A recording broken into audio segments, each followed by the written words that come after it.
On today's Palace of Pistons podcast, the Detroit Pistons are on a roll. What's going into Detroit's hot play as of late? And the trade deadline, less than a month away. Are the Pistons going to be buyers? Are they going to be sellers? What moves will the Pistons make before February 6th? All that and more on this week's edition of the Palace Pistons podcast, brought to you by Believe. Good evening, everybody, and welcome to another exciting night of NBA basketball. The Pistons are digging in. They got the depth. They got the big men. They got the better basketball team. No doubt about it. Pistons need a three, and they have just under 3 seconds to do it. Here's Chauncey Billups. Here it is. He's got it. He's got it. Chauncey Billups hits the three. Overtime. Amazing. Out of bounds. Detroit basketball. And we are back for another edition of the Palace of Pistons podcast. It's myself, Aaron Johnson, and joining me this week is Jasper Apoolonia. Jasper, so much to talk about. Happy New Year, brother. First pod for us together since the start of the new year. And the Pistons are playing like a new team in 2025. So I'm sure you're doing well, but tell the people how we doing. Happy New Year to you as well, Aaron. It's great to be back. And frankly, because I missed last week's podcast, which was unfortunately something that happened right after Jaden Ivey's injury, which luckily seems to be less disastrous than originally anticipated. I know we were all very scared that this was going to be a season-ending thing. It looks like that might not even be the case at this point. It looks like it's something he could be back from and potentially like even before the playoffs start. So that's luckily a good thing in a sea of very bad when it comes to Jaden Ivey.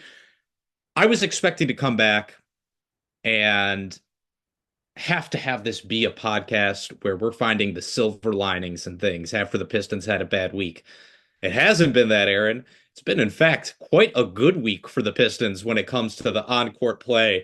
And we're going to get into that. We're going to get into what is coming up for the Pistons as well when it comes to the schedule, when it comes to what they're going to do at the trade deadline. So I'm not going to waste any more time. I'm ready to get into it. Let's rock and roll, brother. Yeah, plenty of things to talk about as we sit here and talk about the Detroit Pistons and their hot week of basketball. But really, it's been more than that. We're going to talk about the stretch that they've been on. I mean, 8-2 in their last 10 as we sit here recording on Wednesday prior to their game against the Brooklyn Nets. But before we get into it, we got to give a word to our sponsor, still kicking it with us in 2025, and that's BetOnline. BetOnline continues to be the world's most trusted betting platform and your number one source for online betting in 2025. Whether you're a seasoned fan or a first-time bettor, BetOnline is your ultimate game day companion with the largest selections on odds on everything from football, the NBA, college basketball, to NHL and UFC.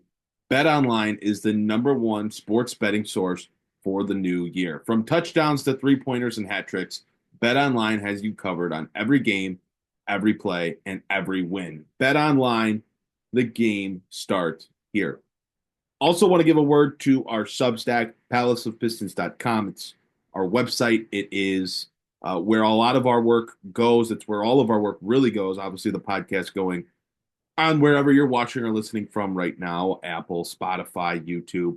But go over and find the link in the show notes for wherever you're watching or listening from. Go over to our website, subscribe. All you got to do is type in your email. It's completely free. You're going to get all of our content sent to you directly to your email inbox. That's my New Year's resolution for all of you. You got a late start on your New Year's resolution. Well, I just added one to the list. Go over and subscribe to palaceofpistons.com and knock off a win on your resolution list. And again, wherever you're watching or listening from, you know the drill, right? Go hit the like button. If for some reason you haven't subscribed or followed, go hit those buttons. That 5-star review on Spotify, that 5-star review on Apple means the world to us. So help us out. Help us get our 2025 off to a really strong start and show us some support there. We greatly appreciate it. We greatly appreciate you guys tuning in each and every week to the show. Okay, without further ado, let's talk about these surging Pistons. Again, we're recording this prior to the game against the Brooklyn Nets on Wednesday night. The Pistons will then play on Thursday, second night of a back-to-back against the Golden State Warriors. But heading into those two games, Pistons have won 4 in a row. They're 8-2 in their last 10, and they've got one of the best records in the entire league over this 10-game stretch. Ninth in the Eastern Conference right now, but that only means so much because they're only a game and a half out of fifth place in what looks like a very, very open bottom half of that playoff tier in the Eastern Conference. Jasper, what's contributing to this hot play from the Pistons as of late? Because they've been missing guys. Obviously, Jaden Ivey went down against the Orlando Magic.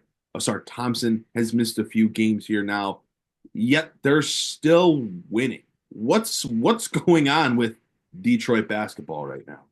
I think it's in some ways as simple as a lot of small good things coming together at the right time. They got Ausar Thompson back in the 15 games he's been on the floor. Of course, he's missed a couple in between there, but in the 15 games he's been on the floor, they are 9-6 in those games.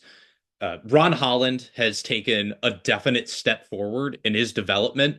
We saw the effort from game one, but the efficiency and the on-court impact is actually starting to come into play a little bit more. Ron Holland has a positive net rating while on the floor for the Detroit Pistons over his last 15 games. That's not a coincidence in my eyes.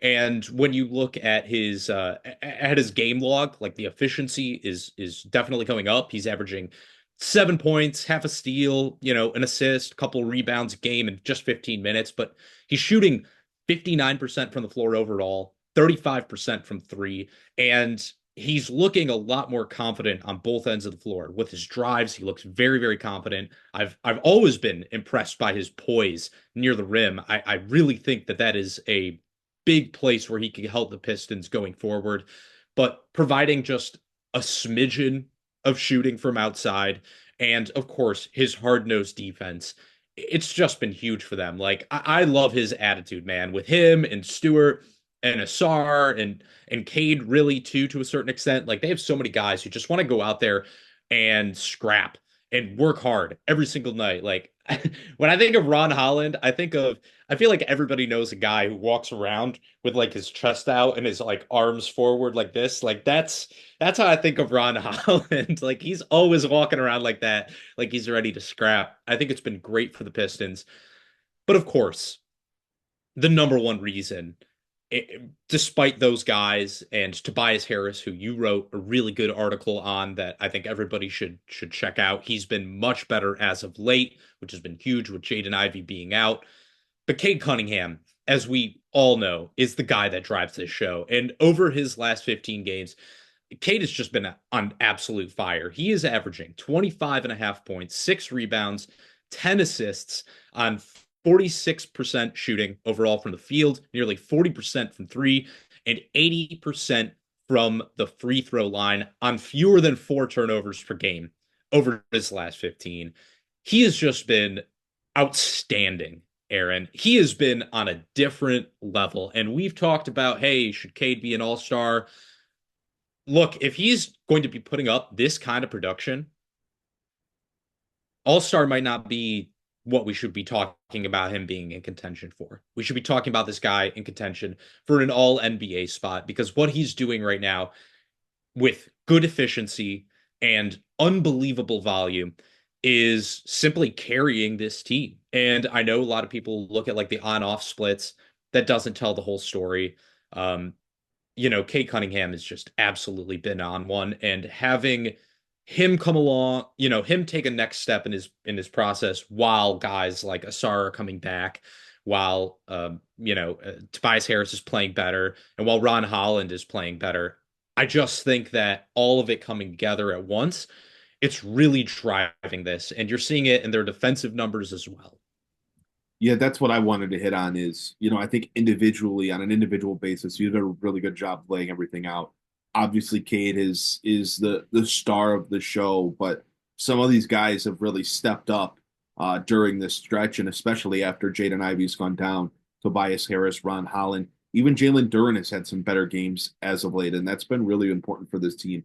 I think you could look at everyone throughout this, these last 10, 12 games, and I think you could find a moment where they've really picked it up and really contributed to winning plays and winning games for this team. And that's a big tip of the cap to JB Bickerstaff because he's played Marcus Sasser, he's played Paul Reed, maybe not enough on Paul Reed, but he's played Wendell Moore. He's giving Ron Holland a bigger leash to go out there and do things. And everybody has had a positive contribution at some point during this run that the Detroit Pistons are on. But I think when I look at it overall, I'd be remiss if I didn't talk about their defense, which when they went through a little bit of a hotter stretch earlier in the year, it was because of their defense. Then their defense kind of tapered back off a little bit. Well, they've started off 2025 as a top of the line defense. Over this 4-game win streak since the turn of the calendar, they have the second best defensive rating in the league, behind only the Oklahoma City Thunder. They are second in steals per game. They are forcing more turnovers, not something that they're very good at or were very good at. They were not a good team at recording steals, but they're up to 10.3 steals per game, tied for second with, again, the Oklahoma City Thunder. Only the Magic and the Sacramento Kings have forced more steals in that same period of time these past, since the start of 2025. And then defensively, opponents' points in the game, they're top 5 in limiting that.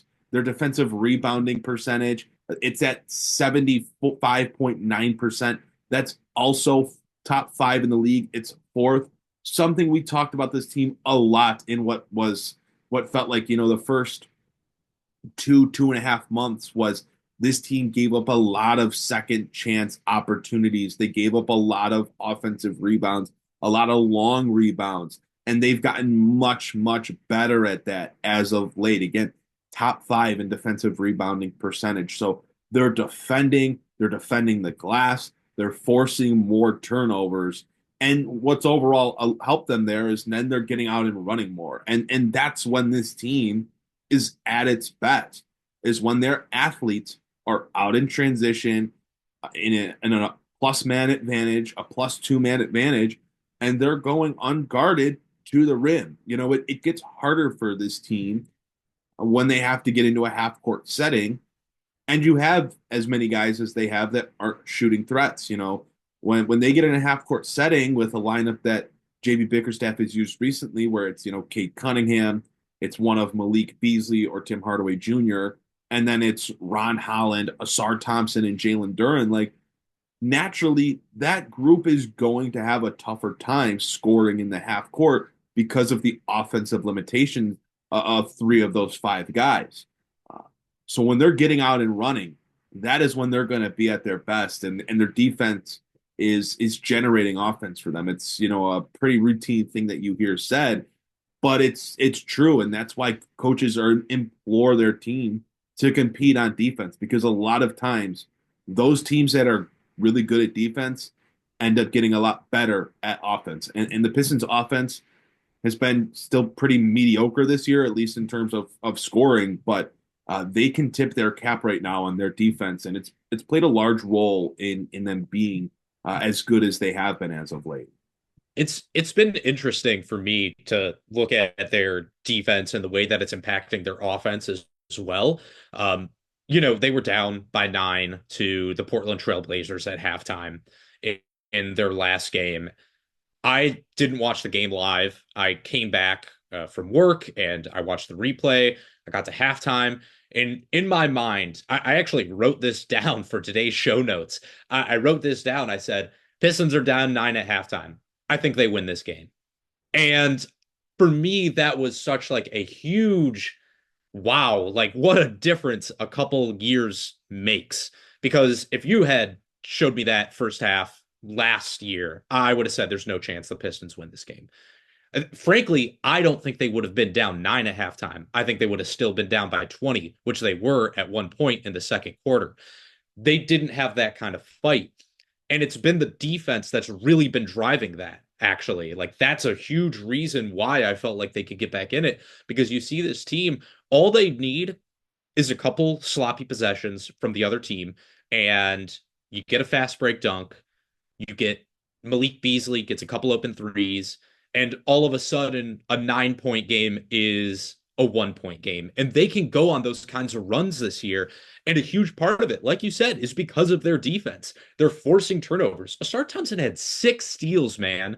Like, that was insane the other day. 6 steals, 5 for 5 from the floor, 10 points, 10 rebounds. Like, just giving that kind of effort, the way that they converge on loose balls as well, and instantly you have 2, 3 guys in transition. I think that's been one of the most encouraging things for me as well. When you talk about their transition offense, you see them running. It's not 2 guys in transition. There's not one guy, driving the ball down the floor and the other guy trying to get the layoff. There's 3 guys running. There's one guy on the left side of the basket, and there's one guy on the right side of the basket. And you have Cade in the middle making the decision on who's going to get it. And when I see that, it's like there's a real team mentality here that you've seen grow throughout the season. You remember the first couple podcasts we had this year, man, we were talking about that defense, and it was not like this. We were all going, ooh, boy, okay.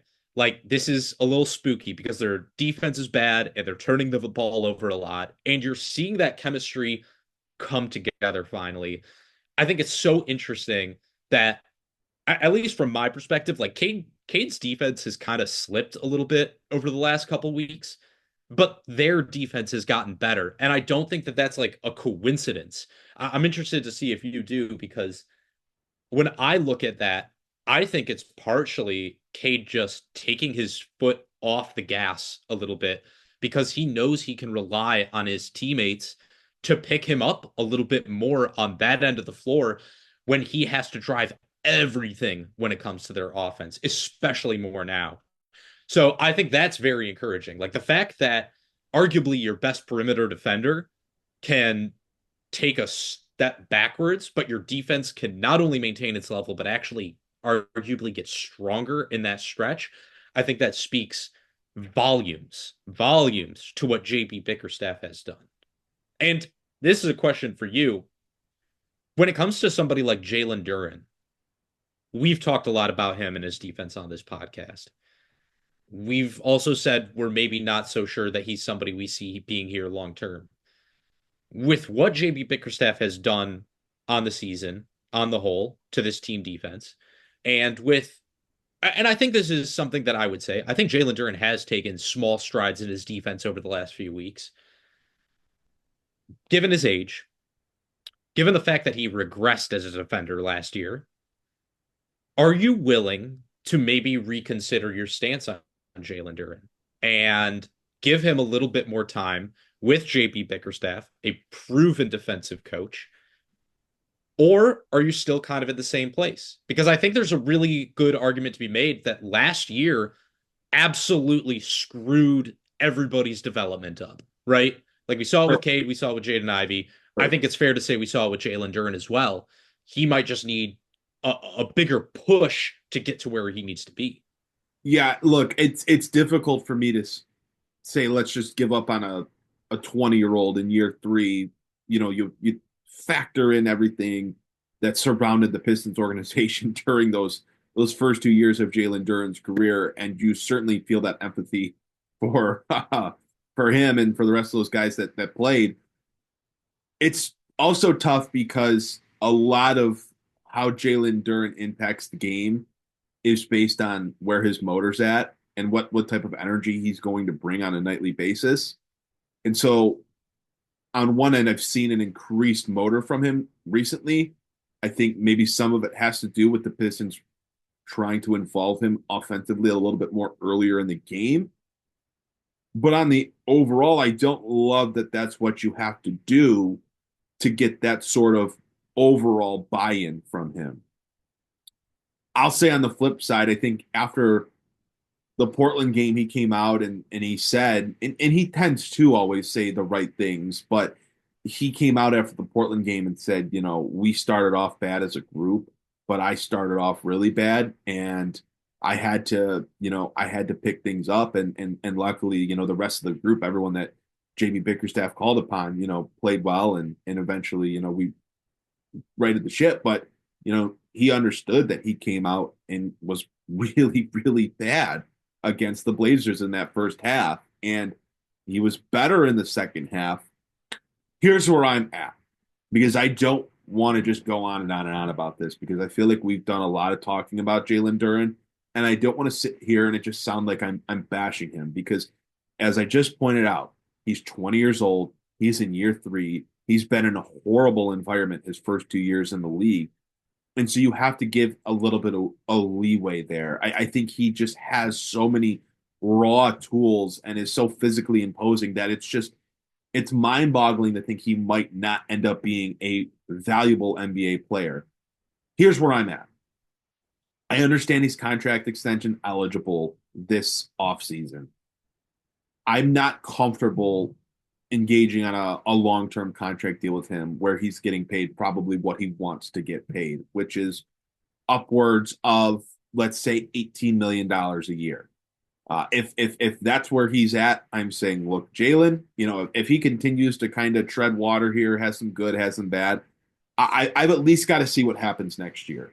And so I don't know if that means you keep him next year as the starter, or you bring in another starting center and he moves into a smaller role.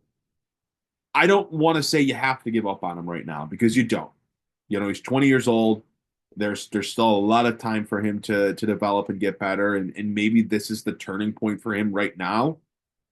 But I'm also not saying that I'm ready to commit long term to him. I think it's a wait and see, continue to see what the development looks like, continue to see what that buy-in looks like. But I don't blame people for being like, look, man, I for what he does, a lot of it is motor and energy and focus. And if he's not going to give you that on a nightly basis, I'm wary of extending him. I'm wary of locking into him. And if he gives it to you now, is it going to change after he gets that $100 million, $150 million contract? So it's a wait and see game for me. I've been encouraged lately with what he's doing for sure, but it's got to happen more consistently. And until we know one way or the other, I just don't have a clear-cut conclusion there. Fair enough. Fair enough. Let's transition from talking about Jalen Duren's future to the future of this team in general. Because if you look forward on the Pistons schedule, as we said, we're recording this before the Brooklyn Nets game. So as of right now, they are 500, with a very good chance to go above 500 tonight. If you look at their schedule coming up, the Pistons play Golden State next, Toronto at home. They're at the Knicks. Then they go back home to place Indiana and Phoenix before starting a 5-game road trip. After that, they come back and they have a 6-game homestand before going into the All-Star break with a road back-to-back against Chicago. So if you look at this schedule, there's a very, very, very good chance that the Pistons are not just hovering around 500, that they are above 500. If they can win, 4 of these next 6 games before starting their road trip, then they only need to win 2 of those 5 to come back to Little Caesars Arena with a 500 record. And when you're at Little Caesars Arena, you're facing Dallas, Chicago, Atlanta, Cleveland, Philly, and Charlotte. So really, I think the expectation has to be you're winning 4 of those 6 games, and that you're at least splitting the road series with Chicago as well. If you do that, you're above 500 going into the All-Star break, Aaron. The trade deadline is February 6th. If you are the Detroit Pistons and you are entering February, maybe a game, maybe 2 games above 500. Heck, let's say things didn't even go well and you are a game below 500. In that case, Aaron, if you're the Detroit Pistons, and I cannot believe we are actually legitimately asking this question, are you buying or selling? It is crazy that we're talking about this right now, because I didn't think we were going to be here after the start of the season, 1-5. I didn't think we'd be talking about the Pistons potentially being buyers at the trade deadline, but you're right. Here we are, and it's a legitimate question. Before I get into that, some instant analysis for the future. If the Pistons lose to the Brooklyn Nets on Wednesday night, with the Nets playing without D'Angelo Russell, without Cam Thomas, without Cam Johnson, Ben Simmons is questionable. If the Pistons lose to that team, wow, that's going to be a really, really, really, really, really bad loss, especially with the momentum that this team has right now. So there's my analysis on that game. It's always tough recording on the night of a game, but you're recording before because you're missing out on a whole game's worth of potential content. But if they lose that game, shame on them. I'm going out on a limb by saying this, Aaron. I also agree that would not be a good loss. And frankly, let's be real, it's also kind of crazy, not only that we're talking about them being buyers or sellers, but that there's any game you're going into on your schedule where you're not like, well, we're probably going to lose. That there's games that you're actually like, we can't lose this game. We got to win this one. Like, they can't. On to the trade deadline. I don't think the Pistons, even after the Jaden Ivey injury, should be involved in any of these like top tier guys that could potentially be available. I don't think they should go near Jimmy Butler. I don't think they need to go after someone like Brandon Ingram. I definitely don't want them going near Bradley Beal's contract. The Suns just don't even have the assets to make that a conversation. So also, he has a no trade clause. He's not coming to Detroit. Fair as well. Zach LaVine's been stellar this year. He's been absolutely stellar. I just don't know if I'm giving up value to take him on with his contract. It's very tough because he has been really, really good this year. I want to emphasize Zach LaVine has been stellar this year. I just don't. If I'm the Pistons, my mind didn't change because Jaden Ivey got hurt. We still don't know if he's back this year or not yet. We've seen, he's going to be reevaluated in 4 weeks, but we've seen, he might be done for the year. There's optimism he could be back at some point. We don't really know yet. But his injury does not really change my mind and like, the Pistons need to go out and then get that second guard because Jaden Ivey's out. So Zach LaVine will be the only one that I really entertain trade discussions on. I would be interested in Cam Johnson from the Nets.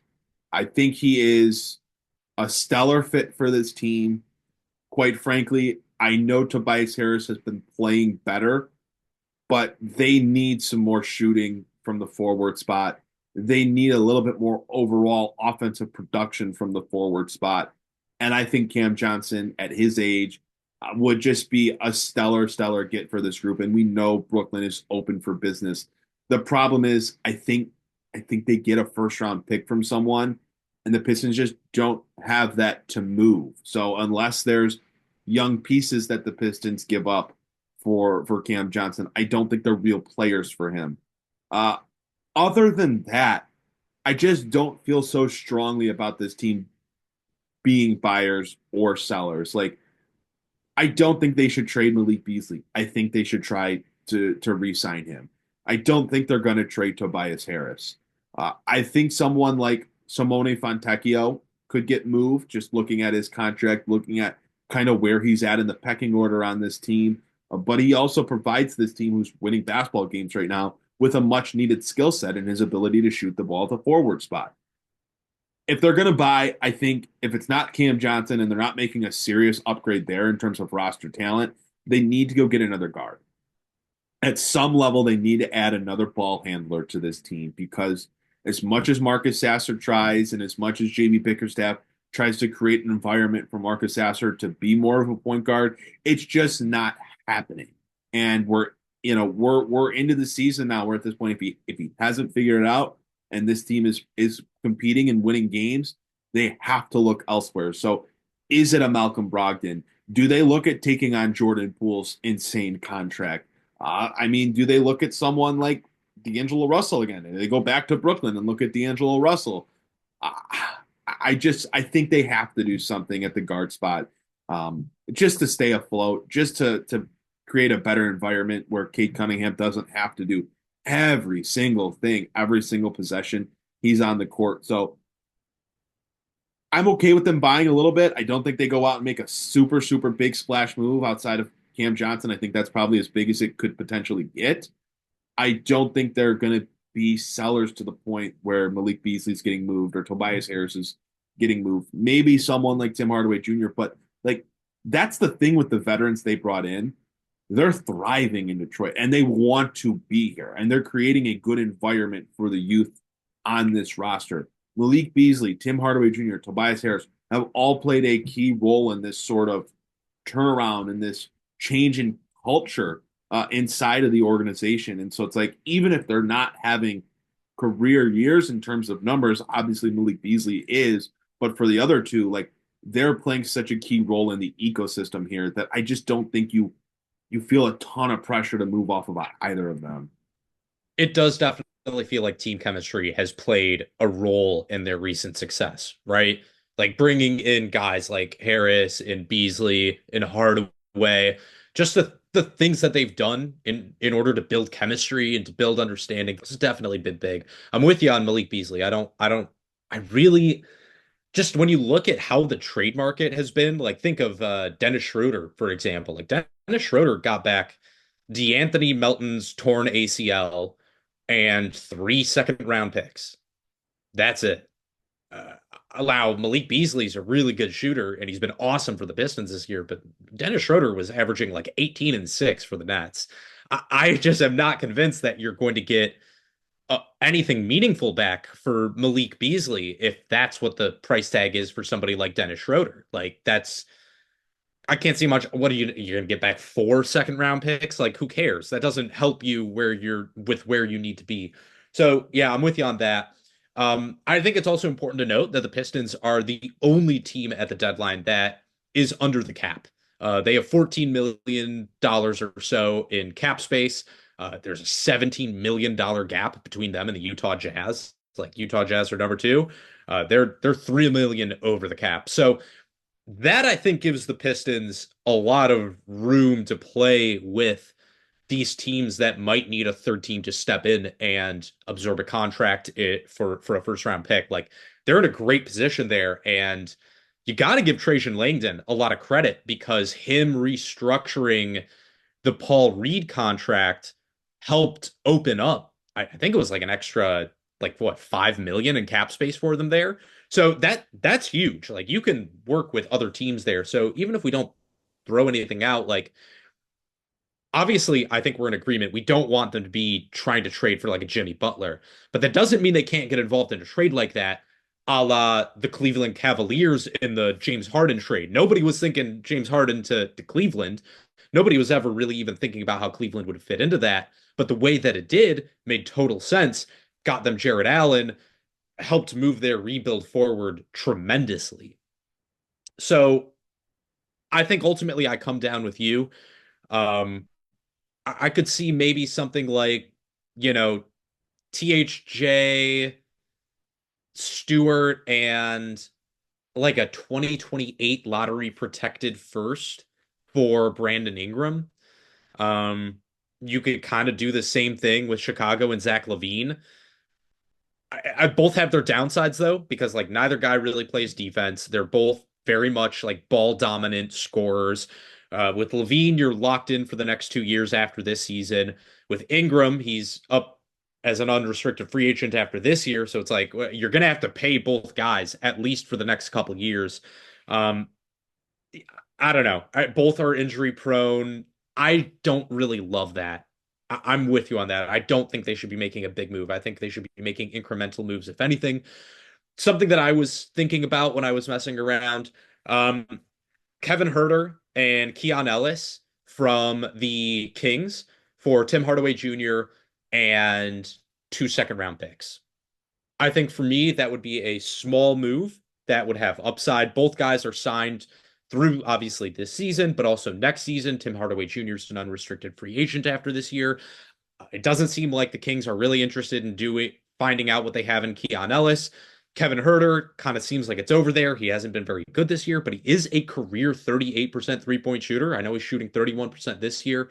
And to what you said as well, both are guards. Kevin Huerter can handle the ball a little bit. Keon Ellis is more of like a spot-up shooter, but Keon Ellis is shooting 41% from 3 this year, brother. And I think if you're going to move on from somebody like Tim Hardaway Jr., because I don't see him being back next year, and frankly, the Pistons have not been very good with him on the floor. Like, I know he had a huge game against Portland, but overall, he has not been very good for the Pistons this year. I think if you could pull off something like that, that to me would be the kind of trade I'm looking for. You are improving at a couple of positions. You're not giving up anything of note. You're not giving up a first rounder, which is the most important thing.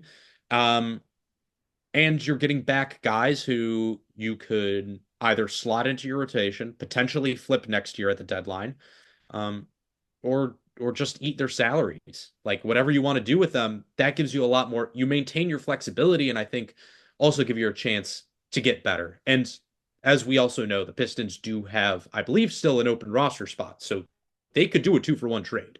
And I think that's what's most likely for this team. Like it's been said since Trajan Langdon came here, like they're open for business. They want to take on bad salary, unwanted contracts with assets attached to them, and that's why they came into the year and still have that open roster spot because they know that with the cap space they have, they're going to be able to do something like that. I mean, just on a smaller note, you look at some contracts that could get moved and like God, like could I go back to the Nets for I think the third time here in this segment, but I know he's on an expiring contract, but if Brooklyn's got a chance to go get a star, we know Brooklyn with their market is always a player to acquire a star, and they need to open cap space. Like the Pistons could take on that expiring Ben Simmons contract for the rest of the season, and depending on how many games he decides he wants to suit up for, like maybe that's where they get their point guard help.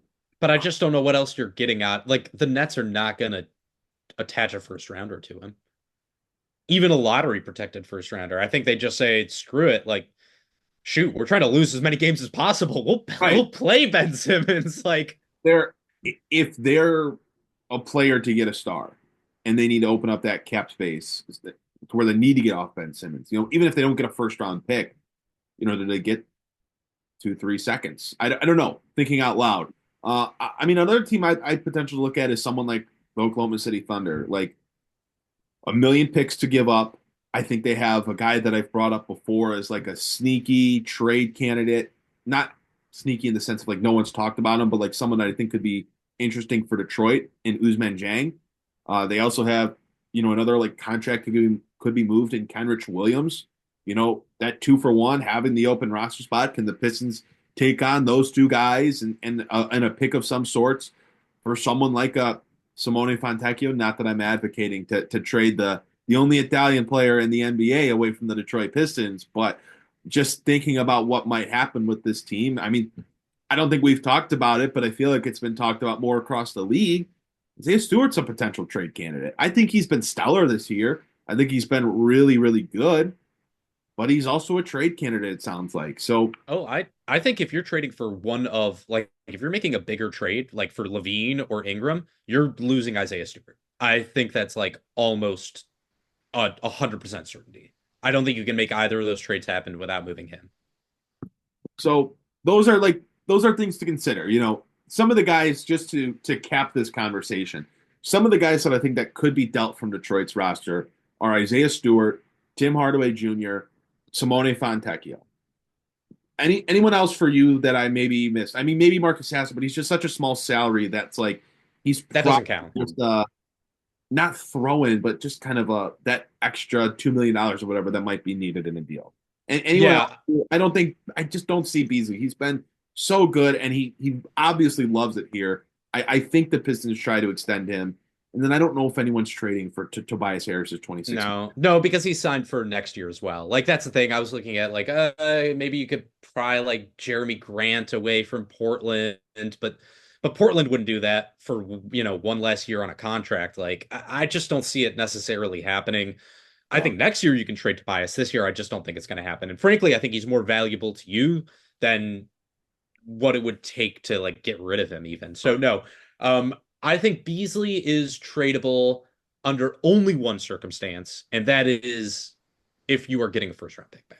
Fair. In some capacity. Maybe you're not getting it for him alone. Maybe it's you're trading him and eating a salary as part of a 3-team deal and you're losing Malik Beasley to make it work.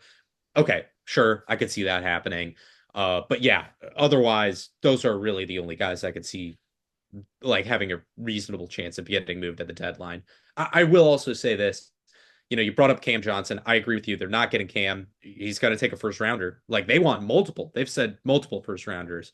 I don't know. Maybe they're getting that from Bojan Bogdanovich's agent. He is on the team. So maybe that's what they're thinking. But I just want to quickly say, remember all those people a couple of years ago when we ripped apart Troy Weaver for not even trying to give Cam Johnson any money, just immediately taking himself out of the sweepstakes by trading for Joe Harris before free agency opened. And remember how all those people were saying like, oh, but it's an overpay for Cam Johnson. You need to keep your cap space open. Okay. What would you rather have right now, guys? Would you rather have that open cap space, or would you rather have a guy that is one of the most valuable trade assets in the entire NBA?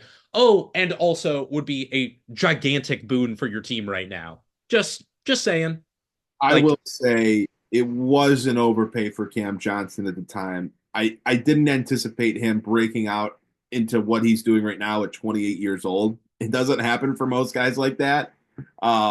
But I was in on him, that offseason. I just was in on him at a little bit of a smaller number than what he got. I was shocked he got that much, and then. But it didn't matter. You ended up throwing that bag at Tobias Harris. You know what I mean? I'm not saying that. I'm just. No, I know you're playing devil's advocate. It was. I'd like to get Cam Johnson for a little less than what he ended up getting. Then it was like, oh, they ended up using that money that they could have used on Cam Johnson for the corpse of Joe Harris. Oh. Yeah. It's about but they kept the cap space open so they could throw $26 million at Tobias Harris. Like, yeah, brilliant. I mean, the thing is, it's like, hey, he was a restricted free agent. So even if you did throw that kind of money at Cam Johnson and the Nets re-signed him, who cares? You still have your cap space. The whole thing is so stupid. Oh. This is why, and I hope that Pistons fans are seeing it now this season with the acquisitions the Pistons went out and got, even if they were quote unquote overpays, that even if you overpay a little bit for quality players, it's worth it in the end because you're not married to them forever. It's just a couple years. You can trade them, that you can move forward. And what it does for your young guys on your team that you need to develop, look how much better they've gotten. Every single young player on the Pistons team has gotten better this season, other than arguably Jalen Duren. So I wonder why that is. So Tim Hardaway Jr., Simone Fontecchio, Isaiah Stewart are the players we could ideally see, not ideally, but we could see in theory get moved at the deadline. For Detroit, I'd say, just to cap this conversation, what I'm looking at for them to potentially acquire, again, the pipe dream is a player, a forward like Cam Johnson that could really help the offense. Like I said, I don't think they're in Zach LaVine territory, Bradley Beal territory, but they need some guard help. Like that's the one thing they have to do at the deadline is they have to get some sort of guard help for Cade Cunningham. But I could just see it being a smaller deadline for Detroit where it's not Troy Weaver trying to do a million different things when he should have just done some stuff in the offseason rather than taking a 3-month vacation. I think this is where they kind of do what Trajan Langdon's done, and he's told you his plan and he's executed on it. I think they take back some money at the deadline and hopefully they add an asset or two to the cupboard. That's why I like my Kings idea. Like I think that really would help them a lot in a lot of ways. I mean, shoot, you might actually be able to be the team getting back a second rounder in that deal, just because the Kings want to move off of Kevin Huerter. I don't know. But yeah, I think something in that general vein, like you're trading a guy that you can move on from and expiring for a player or a player in an asset that is maybe signed a little longer term that helps you in different ways. I certainly think that's where the Pistons should be focusing on. My last question to you, Aaron. If let's say, would you rather trade Malik Beasley or a top 10 protected 2028 first round pick at the trade deadline? You got to move one of them. I mean, I You're moving bees? you can't go through this hell again. If you're, No, I just you're wanted to see where your head's at. yeah, it's just like, it looks like this could be the year where that Isaiah Stewart first round pick finally ends up conveying. And Inshallah. it's every year like, oh well, the Pistons could do this or that, but they actually can't because they don't actually have that first round pick every single year because of how it's owed out to Houston. So it actually might have moved by now. I don't remember, but It's in Minnesota. Minnesota. It's in Okay, Minnesota. so I just can't. I just don't think this organization can go through that again, where they're once again without that first round pick. I just don't think it makes sense. So if they are going to do something like that, you'd have to choose Malik Beasley. I agree. I think under no circumstances, and this is why I'm not in on a potential Levine or Ingram trade or any of those bigger guys. I think under no circumstances can you move off a first round pick. You absolutely cannot. Like you don't have to acquire one. It would be nice if you could acquire one because it looks like there's a good chance you're going to lose yours this offseason, which is great. So yeah, you can't trade another one. You can't do it. You can't go into this offseason not having a first round pick and then like look 2 years down the road and also not have a first round pick. Then I think you're in like can get real dicey then. So Right. Okay. Anything else? Because I think that caps off the trade discussion, the trade deadline talk. But is there anything else you want to hit on before we wrap this one up? no, that's really it for me, man. I'm very excited to see what the Pistons are able to do over this next month or so. I think they have a tremendous opportunity to catapult themselves from like frisky underdogs into being a team where, people see them coming to town and they go, "Ooh, we got a fight on our hands. This is going to be a tough one." So it's nice. Starting to be the case a little bit more. I mean, they are really just playing a much better brand of basketball, and all that credit is due to this roster buying into what JB Bickerstaff has started to build here in Detroit. So we will see an interesting stretch of the schedule for the Pistons. Can they continue this momentum?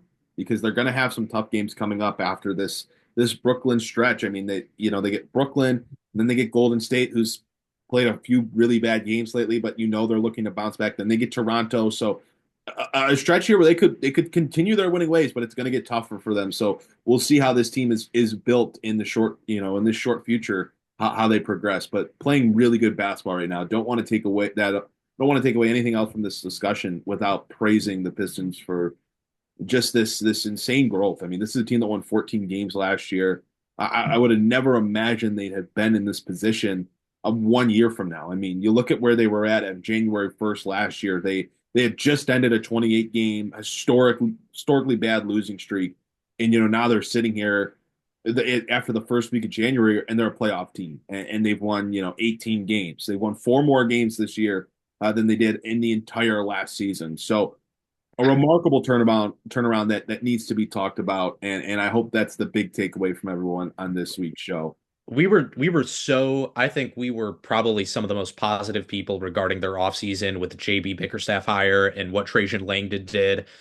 Even with us being, I think, some of the like more positive people on those moves, I think even then they've wildly exceeded our expectations so far. And it's just really cool. Like, and I think the cool thing too is you're seeing how much growth they've had this season already when we're before the halfway point, and you can also see all the things that they can get better at. There's so many ways they can get better, and it's not that hard. So like, yeah, it's I'm feeling pretty good, man. I'm pretty sure I said at some point in the offseason when we were kind of like looking ahead at the year, I think my wording was everything would have to go right for the Pistons to be the 6th seed in the Eastern Conference. And that might not even be true. Certainly hasn't gone right this year. And in that conversation very clearly. So yeah, what a turnaround it's been. We'll see if it continues, right? I mean, you don't want to get ahead of yourselves. I remember when the Pistons, they were one of the best teams in the Eastern Conference in like the first 25 games, 4 or 5 years ago. Oh, are you thinking about when they started off 14-6? The 14-6 year? That was what, 2018? Yeah, and then they Something ended like up finishing like 500. So Yes. I don't want to get too ahead of myself. The good play still has to continue on past this point. I mean, how we could be recording this right now and they end up losing to the Brooklyn Nets right before this comes out. So we'll stop here. But a very positive Detroit Pistons podcast this week. Remember this for the next time you yell at us for being super, super negative, because despite us probably being more positive than most, we still get told we're super negative. But just something to keep in mind. We'll refer back to this episode when needed. Jasper, it's been a ton of fun recording this one this week. I think this has been an awesome show, and I hope everyone who's watching or listening has felt the same. But before we go, I just want to again mention, look, before you leave, before you click off, please leave a like. Please hit the subscribe button. Please hit the follow button. Leave us that 5-star review. It really does mean a lot to us, helps us grow. We want to reach more and more Pistons fans as, we enter the new year, continue to try to build out and do some great things. So really appreciate everyone's support. As always, wishing you all a great, great start to 2025 and wishing you the best year ahead. That is going to do it for this week's edition of the Palace of Pistons podcast, brought to you by Believe. We'll see you guys next time.